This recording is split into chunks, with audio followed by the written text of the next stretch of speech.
అందరికీ నమస్కారం. మీనాకుమారి చదలవాడ. ఈరోజు పార్వతీ పరమేశ్వరులకు వివాహ సందర్భం గురించి చెప్పుకుందాం. పార్వతీదేవి పరమేశ్వరుడి గురించి అనేక సంవత్సరాలు తపస్సు చేశారు. అప్పుడు వివాహం నిశ్చయమైందనమాట. పార్వతీదేవి హిమవంతుడు మేఘనాదేవి దంపతులకు కుమార్తె. పరమేశ్వరుని భర్తగా పొందాలని ఆమె ఎన్నో జన్మల కోరిక అన్నమాట. సరే, వివాహం నిశ్చయమైంది. పెళ్లి కుమారుడితో పాటు అందరూ తరలి వస్తున్నారు. బ్రహ్మ, సరస్వతీదేవి, విష్ణుమూర్తి, లక్ష్మీదేవి, సూర్యచంద్రులు, మిగతా దేవతలందరూ కూడా తరలి వస్తున్నారు. నారదుల వారు మాత్రం ఆడపిల్లి వారి వైపు ఉండి ముందుగా వచ్చి ఆ వస్తున్న వాళ్ళని పరిచయం చేస్తున్నారు. మేఘనాదేవి వాళ్ళని హారతి ఇవ్వటం కోసమని హిమవంతుడు వాళ్ళ పరివారం అంతా గుమ్మంలో నుంచుని ఎదురు చూస్తున్నారు అన్నమాట. శివభగవానుడు అఘోరాలు గణాలు విభూతి చల్లుతుండగా తెల్లని శరీర కాంతితో సర్పాలు కంఠాన ధరించి నంది మీద కూర్చుని వివాహానికి వస్తున్నారు. ఆ రూపాన్ని చూసి మేఘనాదేవి కళ్ళు తిరిగి పడిపోతారన్నమాట.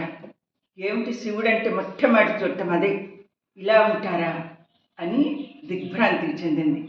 ఆమెను వెంటనే లోపలికి తీసుకెళ్తారు. ఆమెని స్పృహలోకి రానిచ్చి పార్వతీదేవి ఈ విషయం తెలుసుకుని శివుని ప్రార్థిస్తుంది. మీరు సుందరాకారుడిగా వివాహానికి రావాల్సింది. కానీ ఆమె ప్రార్థన మన్నించి శివుడు తెల్లని పట్టు వస్త్రం ధరించి, కిరీటాలు ధరించి, ఆభరణాలు మెడలో వేసుకుని సుందరమైన రూపంతో పెళ్లికి ముస్తాబై వస్తారు. అది చూసి అందరూ సంతోషిస్తారు. మేఘనాదేవి హిమవంతుడు కన్యాదానం చేసే సమయం వచ్చింది.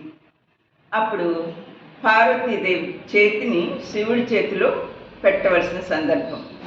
ఆ సమయంలో ఆ హిమవంతుడికి ఒక్కసారి ఆ మొదటి శివ రూపం, ఆ శివుడు ఎలా ఉంటారు, అక్కడ పరిస్థితి ఎలా ఉంటుంది అనేది ఆలోచన వచ్చి చెయ్యి పూర్తిగా పెట్టలేకపోతున్నారన్నమాట. పార్వతీదేవి చెయ్యి శివుడి చేతిలో.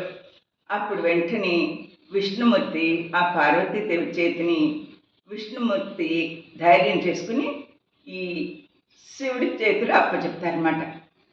ఎందుకంటే అది ఒక మాయ.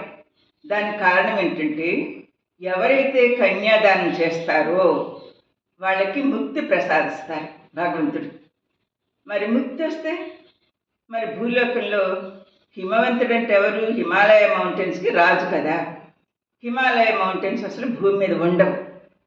మరి అనేక మంది మునులు తపస్సు చేసుకోవటం, హిమాలయాన్ని మన భారతదేశానికి ఎంతో ఎత్తైన ఉన్నత శిఖరాలు, అవి పోగొట్టుకుంటే ఎలా? అందుకని ఆ లాస్ట్ ఆఖరి క్షణంలో ఈ విష్ణుమూర్తి మాత్రం ఆ పార్వతీదేవి అమ్మ చేతిని శివునికి అప్పచెప్తారు.